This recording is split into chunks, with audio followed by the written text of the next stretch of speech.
Question number first है, निम्न में से किसके कारण आकाश का रंग नीला दिखाई देता है?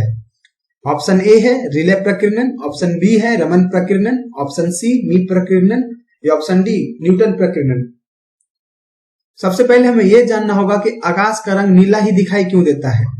आकाश का रंग नीला दिखाई देता है प्रकीर्णन के कारण। तो प्रकीर्णन क्या होता है? जब प्रकाश किसी ऐसे माध्यम से गुजरता है जिसमें धूल तथा अन्य पदार्थों के अत्यंत कण होते हैं तो उनके द्वारा प्रकाश सभी दिशाओं में प्रसारित हो जाता है यानी फैल जाता है, जिसे प्रकाश का प्रकीर्णन कहते हैं।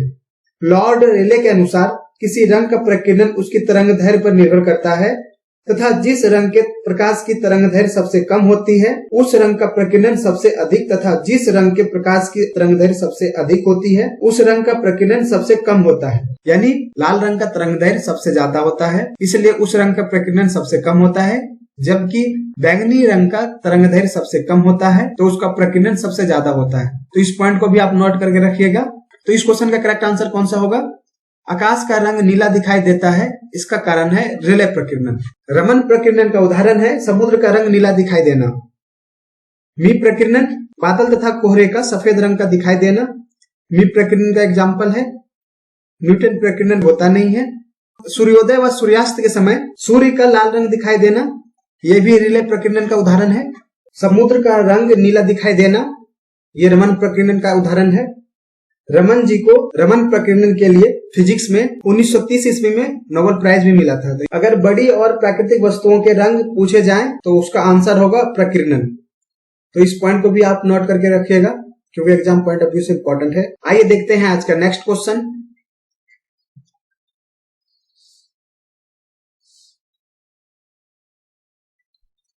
क्वेश्चन नंबर 2 है, एक तारा आकाश में टिमटिमाता हुआ दिखाई देता है, इसका कारण निम्न में से है। ऑप्शन है ऑप्शन ए प्रकाश का प्रकीर्णन, ऑप्शन बी प्रकाश का परावर्तन, ऑप्शन सी प्रकाश का विवर्तन या ऑप्शन डी प्रकाश का अपवर्तन। तो इस क्वेश्चन का करेक्ट आंसर कौन सा होगा? आकाश में तारों का टिमटिमाना, ये किसका एग्जाम्पल है? ये एग्जाम्पल है प्रकाश का अपवर्तन का। प्रकाश का अपवर्तन क्या होता है? जब प्रकाश एक माध्यम से दूसरे माध्यम में जाता है तो इस घटना को प्रकाश का अपवर्तन यानी रिफ्रैक्शन ऑफ लाइट कहते हैं। यदि वस्तु की स्थिति बदली हुई दिखाई दे तो वहां अपवर्तन होगा। जैसे तारों का टिमटिमाना, पानी से भरी बाल्टी बीकर आदि का कम भरा दिखाई देना, सूर्य का उसके वास्तविक समय से पहले उगना तथा छिपने के बाद भी दिखाई देना, ये भी प्रकाश का अपवर्तन का उदाहरण है। पानी से भरी बाल्टी में किसी छड़ का मुड़ा हुआ दिखाई देना, यह भी एग्जाम्पल है प्रकाश के अपवर्तन का। तो इस क्वेश्चन से जुड़ी इतनी जानकारी थी जिसे हमने आपसे साझा करने की कोशिश किया है। आइए देखते हैं आज का नेक्स्ट क्वेश्चन।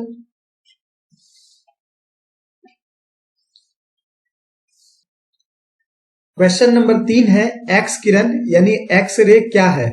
ऑप्शन है ऑप्शन ए धनात्मक आवेशित कण या ऑप्शन बी ऋणात्मक आवेशित कण, ऑप्शन सी उदासीन कण या ऑप्शन डी इनमें से कोई नहीं। तो इस क्वेश्चन का करेक्ट आंसर कौन सा होगा? ऑप्शन सी उदासीन कण यानी न्यूट्रल।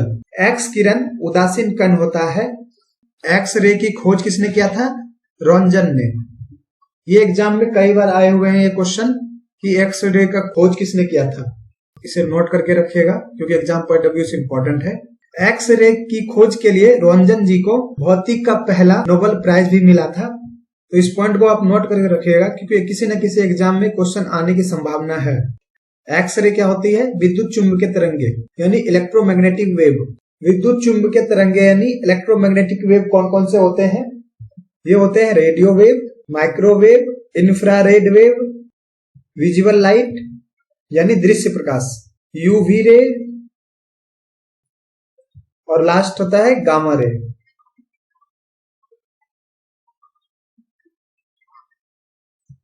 ये होती है इलेक्ट्रोमैग्नेटिक वेव। तो इस पॉइंट को आप नोट करके रखिएगा क्योंकि एग्जाम पॉइंट ऑफ व्यू से इंपॉर्टेंट है। Radio, micro, infrared, visual light, ultraviolet रे और गामा रे, सभी विद्युत चुंबकीय तरंगे यानी इलेक्ट्रोमैग्नेटिक वेव फोटोन से मिलकर बनी होती है। इसलिए फोटोन को प्रकाश व विद्युत चुंबकीय विकिरण का मूलभूत इकाई कहा जाता है और फोटोन पे कोई आवेश नहीं होता है। तो इस पॉइंट को भी आप नोट करके रखिएगा। एक फोटोन एनर्जी होती है E = h न्यू। यहां पे h क्या है? h है प्लांक कांस्टेंट और इसका मान होता है 6.6 × 10⁻³ जूल सेकेंड। म्यू यहां पे क्या है? म्यू है फ्रीक्वेंसी यानी आवृत्ति। फ्रीक्वेंसी को किसमें मापा जाता है? हर्ट्ज में। तो इस क्वेश्चन से जुड़ी इतनी जानकारी थी जिसे हमने आपसे साझा करने की कोशिश किया है। आइए देखते हैं आज का नेक्स्ट क्वेश्चन। क्वेश्चन नंबर 4 है, निम्नलिखित में से कौन सा विद्युत चुंबकीय तरंग का गुण नहीं है? ऑप्शन ए है विद्युत चुंबकीय तरंगे अनुप्रस्थ तरंगे यानी ट्रांसवर्स वेव होती है। ऑप्शन बी है विद्युत चुंबकीय तरंगों को चलने के लिए किसी माध्यम की आवश्यकता नहीं होती है। ऑप्शन सी है विद्युत क्षेत्र और चुंबकीय क्षेत्र एक दूसरे से लंबवत है। ये ऑप्शन डी विद्युत चुंबकीय तरंगे व्यतिकरण और विवर्तन नहीं दिखाती है। विद्युत चुंबकीय तरंगे अनुप्रस्थ तरंगे यानी ट्रांसवर्स वेव होती है, यानी विद्युत चुंबकीय तरंगे को चलने के लिए किसी माध्यम की जरूरत नहीं होती है। विद्युत चुंबकीय तरंगे वैक्यूम यानी निर्वात में भी चल सकती है। विद्युत चुंबकीय तरंगों को चलने के लिए किसी माध्यम की आवश्यकता नहीं होती है। तो ये पॉइंट तो सही है। विद्युत क्षेत्र और चुंबकीय क्षेत्र के एक दूसरे के कितने होते हैं? 90 डिग्री पे होते हैं, लंबवत होते हैं। ये भी ऑप्शन सही है। विद्युत चुंबकीय तरंगे व्यतिकरण और विवर्तन नहीं दिखाती है, ये ऑप्शन गलत है। तो इस क्वेश्चन में पूछा भी गया है कौन सा गुण नहीं है, तो हमारा करेक्ट आंसर कौन सा होना चाहिए? Option D. Option D is correct answer.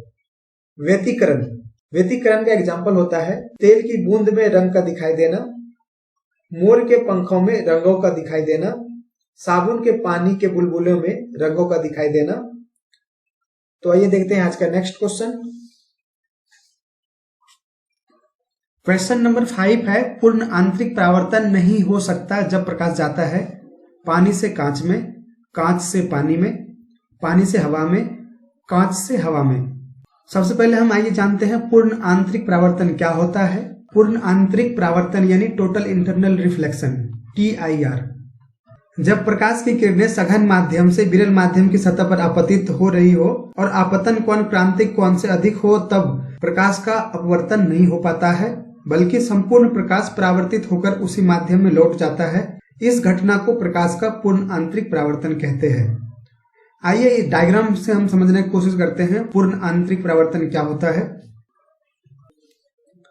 इस डायग्राम में देख सकते हैं कि विरल माध्यम है और ये सघन माध्यम है। कांच की अपेक्षा हवा विरल माध्यम है और कांच सघन माध्यम है। जब प्रकाश की किरणें कांच सघन माध्यम से विरल माध्यम में जाता है तो वहां पे क्या होता है? प्रकाश का अपवर्तन नहीं हो पाता है, यानी पूर्ण आंतरिक परावर्तन हो जाता है, यानी प्रकाश उसी माध्यम में लौट आती है। और यहाँ पे ये सी क्या है? सी है क्रांतिक कोण और आई क्या है? आपतन कोण। तो आपतन कोण क्रांतिक कोण से यानी सी से ज्यादा होता है, तब वहां पे क्या होगा? पूर्ण आंतरिक परावर्तन। यानी जब प्रकाश की किरणें सघन माध्यम से विरल माध्यम की सतह पर आपतित हो रही हो और आपतन कोण क्रांतिक कोण से अधिक हो तब प्रकाश का अपवर्तन नहीं हो पाता है, बल्कि संपूर्ण प्रकाश परावर्तित होकर उसी माध्यम में वापस लौट जाता है। इस घटना को प्रकाश का पूर्ण आंतरिक परावर्तन यानी total internal reflection of light कहते हैं। तो इस क्वेश्चन में कह रहे हैं पूर्ण आंतरिक परावर्तन नहीं हो सकता जब प्रकाश जाता है। कहां जाता है? यानी सघन माध्यम से विरल माध्यम की ओर जाएगा तब तो पूर्ण आंतरिक परावर्तन होगा, यानी विरल माध्यम से अगर सघन माध्यम में लेगा तब पूर्ण आंतरिक परावर्तन नहीं होगा। तो हम यहाँ पे देखते हैं सघन माध्यम कौन सा है। सघन माध्यम कांच है पानी की अपेक्षा, सघन माध्यम पानी है हवा की अपेक्षा, और सघन माध्यम यहाँ पे कांच है हवा की अपेक्षा। तो एक ही ऑप्शन ए ही है, जो प्रकाश पानी से कांच में जा रहा है। तब यहाँ पे ऐसे कंडीशन में प्रकाश का पूर्ण आंतरिक परावर्तन नहीं होगा, क्योंकि प्रकाश यहाँ पे विरल माध्यम से सघन माध्यम की ओर जा रहा है, यानी पूर्ण आंतरिक परावर्तन के जस्ट अपोजिट हो रहा है। तो इस पॉइंट को भी आप नोट करके रखिएगा। अपवर्तनांक से भी क्वेश्चन एग्जाम में आते हैं, तो हमें सबका अपवर्तनांक यानी कम से कम पानी, कांच, हवा और डायमंड का अपवर्तनांक पता होना चाहिए, यानी रिफ्रैक्टिव इंडेक्स। तो हमें कम से कम पानी, हवा, कांच और हीरा का रिफ्रैक्टिव इंडेक्स पता होना चाहिए, यानी अपवर्तनांक। पानी का अपवर्तनांक, रिफ्रैक्टिव इंडेक्स ऑफ वाटर, ये होता है पानी का अपवर्तनांक लगभग 1.33, जबकि हवा का अपवर्तनांक होता है 1.0003, कांच का अपवर्तनांक होता है 1.5 और सबसे ज्यादा डेंसर होता है हीरा। हीरा का अपवर्तनांक होता है यानी रिफ्रैक्टिव इंडेक्स 2.5। तो इसे भी आप नोट करके रखिएगा। आइए देखते हैं आज का नेक्स्ट क्वेश्चन।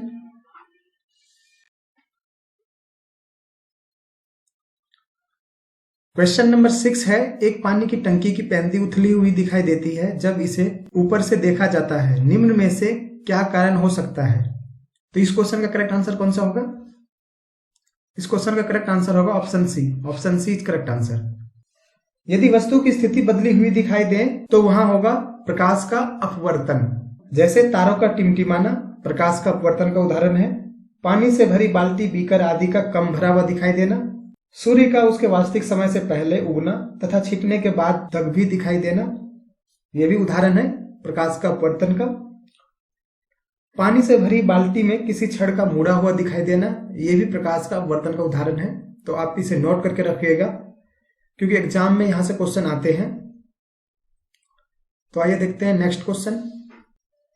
क्वेश्चन नंबर 7 है, दाढ़ी बनाने के लिए प्रयोग किए जाने वाला दर्पण होता है। ऑप्शन ए है उत्तल दर्पण, ऑप्शन बी है अवतल दर्पण, ऑप्शन सी है समतल दर्पण, या ऑप्शन डी परवलयिक दर्पण यानी पैराबोलिक मिरर। तो इस क्वेश्चन का करेक्ट आंसर होगा option D. Option D is correct answer. यानी किसी ऑप्शन में अवतल दर्पण दिया हो और परवलयिक दर्पण यानी पैराबोलिक मिरर दिया हो, तो हमारा आंसर होगा परवलयिक दर्पण यानी पैराबोलिक मिरर। अगर परवलयिक दर्पण नहीं दिया है तो हमारा आंसर होगा फिर अवतल दर्पण। परवलयिक दर्पण अवतल दर्पण का ही एक पार्ट होता है। अवतल दर्पण दो प्रकार का होता है, एक गोलीय अवतल दर्पण और एक परवलयिक दर्पण। कई एग्जाम में जैसे रेलवे, एसएससी की कई एग्जामों में यूज ऑफ मिरर से क्वेश्चन आए हुए हैं। तो आइए देखते हैं दर्पण का उपयोग। सबसे पहले हम देखेंगे अवतल दर्पण का उपयोग, फिर देखेंगे उत्तल दर्पण का उपयोग। यूजेज ऑफ कॉनकेव मिरर यानी कॉनकेव मिरर का उपयोग कहां कहां किया जाता है? सेविंग मिरर के रूप में यानी दाढ़ी बनाने में, और इसका उपयोग कहां किया जाता है? दंत चिकित्सक यानी डेंटिस्ट में यूज किया जाता है इसको। और अवतल दर्पण का उपयोग कहां होता है? हेडलाइट, सर्च लाइट, वाहन का जो हेडलाइट होता है उसमें यूज किया जाता है। सर्च लाइट में यूज किया जाता है यानी टॉर्च। और इसका उपयोग कहां किया जाता है? सोलर कुकर में। और अवतल दर्पण का उपयोग किया जाता है रिफ्लेक्टर टेलीस्कोप में यानी परावर्तक दूरदर्शी में। यानी अवतल दर्पण का उपयोग सेविंग मिरर, डेंटिस्ट यानी दंत चिकित्सक करते हैं इसका उपयोग। हेडलाइट, सर्च लाइट, टॉर्च में भी यूज किया जाता है, सोलर कुकर में यूज किया जाता है, और रिफ्लेक्टर टेलीस्कोप यानी परावर्तक दूरदर्शी में यूज किया जाता है। तो ये थे अवतल दर्पण के उपयोग। आइए अब देखते हैं उत्तल दर्पण का उपयोग यानी यूजेज ऑफ कॉन्वेक्स मिरर। उत्तल दर्पण का उपयोग गाड़ी के साइड मिरर के रूप में किया जाता है यानी रियर व्यू मिरर के रूप में। कॉन्वेक्स मिरर हमेशा प्रतिबिंब छोटा बनाता है, जिससे हम पीछे की आसानी से वस्तुओं को देख सकते हैं। और उत्तल दर्पण का उपयोग कहां किया जाता है? मेट्रो प्लेटफॉर्म मिरर के रूप में, एटीएम मशीन में यूज किया जाता है, शार्प टर्म में यूज किया जाता है, और strip light, side mirror, metro platform mirror, ATM machine, sharp turn और स्ट्रीट लाइट। तो आइए देखते हैं आज का नेक्स्ट क्वेश्चन।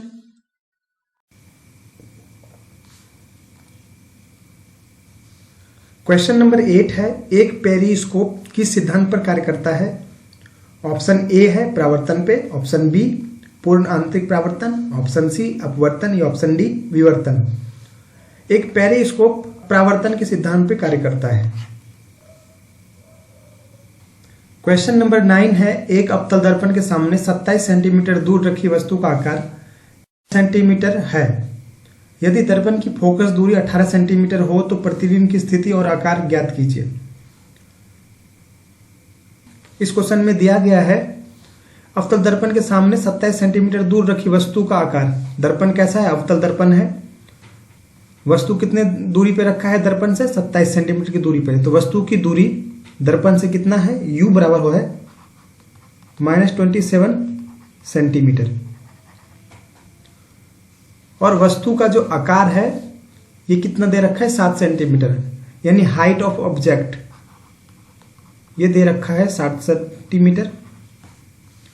और फोकस दूरी f कितना है? 18 सेंटीमीटर। दर्पण यहां पे है अवतल, तो f होगा माइनस। क्वेश्चन में पूछ रहा है प्रतिबिंब की स्थिति और आकार। दर्पण का सूत्र क्या होता है? दर्पण सूत्र होता है 1/f बराबर 1/u प्लस 1/v। v क्या है? प्रतिबिंब की दर्पण से दूरी, u है वस्तु की दूरी, और f यानी फोकस दूरी। तो हमें चाहिए क्या? यहाँ पे निकालना क्या है?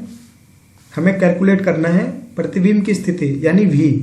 तो यहां से 1/v इक्वल टू हो जाएगा 1/f माइनस 1/u। यहां से कितना है? f का मान रख लीजिए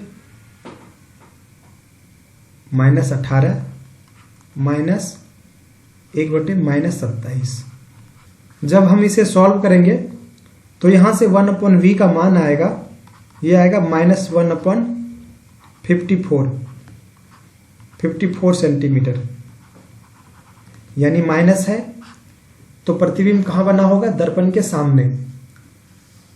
माइनस साइन ये दर्शाता है प्रतिबिंब कैसा बना है? वास्तविक बना है। तो ऑप्शन में कौन सा है वास्तविक प्रतिबिंब? तो इस क्वेश्चन का करेक्ट आंसर होगा ऑप्शन बी 54 सेंटीमीटर और वास्तविक प्रतिबिंब बनेगा। और वस्तु का आकार दिया गया है तो प्रतिबिंब का आकार हम निकाल सकते हैं मैग्निफिकेंट से, यानी आवर्धन से। आवर्धन क्या होता है? मैग्निफिकेंट आवर्धन m बराबर होता है -u/v बराबर होता है वस्तु की ऊंचाई बटे प्रतिबिंब की ऊंचाई, यानी height of object upon height of image. u कितना दे रखा है? यहाँ पे u है -27 सेंटीमीटर, तो ये प्लस हो जाएगा। v आया है माइनस का 54, और हाइट कितना दे रखा है ऑब्जेक्ट का? 7। हाइट निकालना है। क्वेश्चन नंबर 10 है, उत्तल लेंस की क्षमता ज्ञात कीजिए यदि निर्मित प्रतिबिंब 10 सेंटीमीटर की दूरी पर है, जब वस्तु को प्रकाशित केंद्र से लेंस की ओर 40 सेंटीमीटर दूरी पर रखा जाता है। तो इस क्वेश्चन में पूछ रहा है लेंस की क्षमता, और दिया गया है निर्मित प्रतिबिंब 10 सेंटीमीटर की दूरी पर है, यानी प्रतिबिंब की प्रकाशित केंद्र से दूरी, यानी v दे रखा है। v है 10 सेंटीमीटर और u है 40 सेंटीमीटर। u हमेशा नेगेटिव होता है। और इस क्वेश्चन में पूछ रहा है p, लेंस की क्षमता, पावर ऑफ लेंस। p बराबर फॉर्मूला होता है 1/f। f किस में होना चाहिए? f होना चाहिए मीटर में, यानी हमें सबसे पहले हमें निकालना पड़ेगा f। तो f कैसे निकलेगा? u है, v है, हम f निकाल सकते हैं। लेंस सूत्र होता है, लेंस सूत्र होता है 1/f बराबर 1/v माइनस 1/u। यहां से 1/f कितना हो जाएगा, 1/v 10 है और 1/u माइनस कितना है 40। जब हम इसे सॉल्व करेंगे ये आ जाएगा 1/10 प्लस 1/40, यानी ये आ जाएगा एलसीएम 40 आ जाएगा, ये आएगा 4 और प्लस 1 यानी 5, यानी 5/40 यानी 1/8। तो f बराबर क्या हो जाएगा, f बराबर होगा 8 सेंटीमीटर। तो यहाँ पे f आया है सेंटीमीटर में है यहाँ पे। जब हम इस f को मीटर में चेंज करेंगे 100 से डिवाइड करेंगे, ये आ जाएगा 0.08 मीटर। तो यहां से p कितना निकल जाएगा, p आ जाएगा power of lens 1/0.08 dioptre. p का यूनिट होता है डायप्टर, यानी लेंस की शक्ति को डायप्टर में नापा जाता है। तो ये आ जाएगा प्लस, और उत्तर लेंस है तो इसका पावर प्लस होता है, और ये आएगा जब इसको डिवाइड करेंगे तो ये हो जाएगा 12.5 डायप्टर।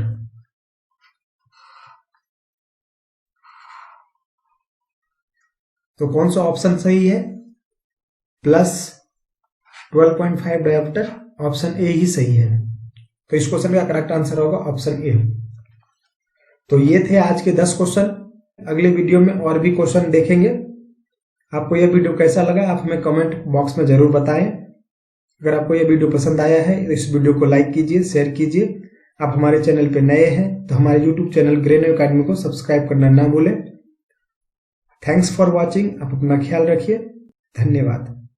और हाँ, इस क्वेश्चन का पीडीएफ वीडियो के डिस्क्रिप्शन में मिल जाएगा, आप वहां से डाउनलोड कर पाएंगे। तब तक के लिए दीजिए इजाजत, बाय बाय, टेक केयर।